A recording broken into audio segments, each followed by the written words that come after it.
wheels of train, there is lesser contact area between the rail and the wheel. जब laser area होगा इनके आपस में तो वेयर एंड टेयर ज़्यादा हो जाएगा।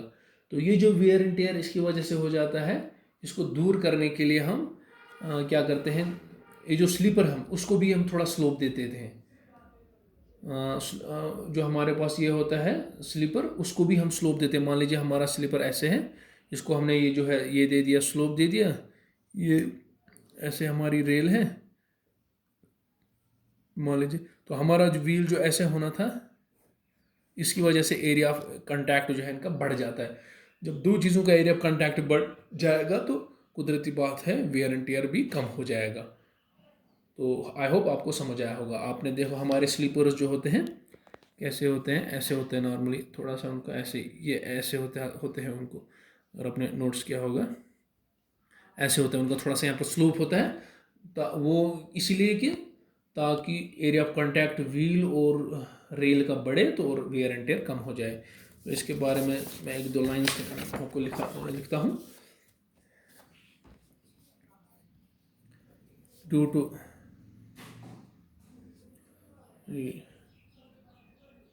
To coning of wheels, the contact area is less, contact area जो होता है less होता है, and there is more wear and tear, and therefore there is more wear and tear, wear and tear ज़्यादा होगा। तो ये हम कैसे एलिमिनेट कर सकते हैं? This can be eliminated by providing the same slope to the in the sleepers.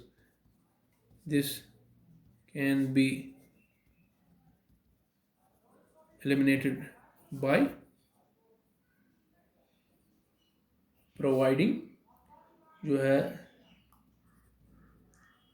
same slope in the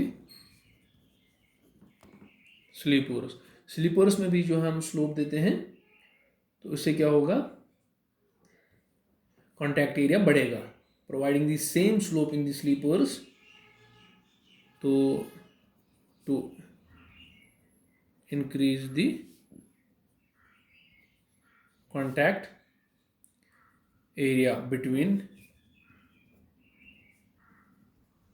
wheel and rails, इनके बीच में जो कॉन्टैक्ट एरिया वो बढ़ जाएगा। इसकी वजह से जो है वेयर एंड टियर कम होगा। तो इस चीज़ को क्या करते हैं, जो हम एयर स्लीपर्स में जो स्लो प्रोवाइड करते हैं, इस फिनोमेनन को कहते हैं, this phenomenon is called edge edging of sleepers. तो ये जो स्लीपर्स में हम थोड़ा सा स्लो प्रोवाइड करते हैं ताकि area of contact between the wheel and the rail बढ़े, तो इस फिनोमेनन को इस प्रोसेस को हम एजिंग ऑफ स्लीपर्स कहते हैं।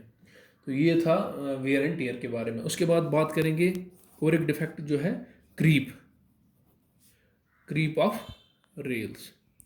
तो क्रीप आपको पता ही है, due to continuous application of wheel loads on the rails, the length of rail जो है इंक्रीज हो जाती है, and this is called creep of rail. Simply जो कंटिन्यूस लोड जो पड़ता है रेल्स पे, उसकी वजह से जो लेंथ रेल्स की इंक्रीज हो जाती है, इस डिफेक्ट को जो है क्रीप कहते हैं। तो ये मैं लिखता हूँ इधर, due to continuous application of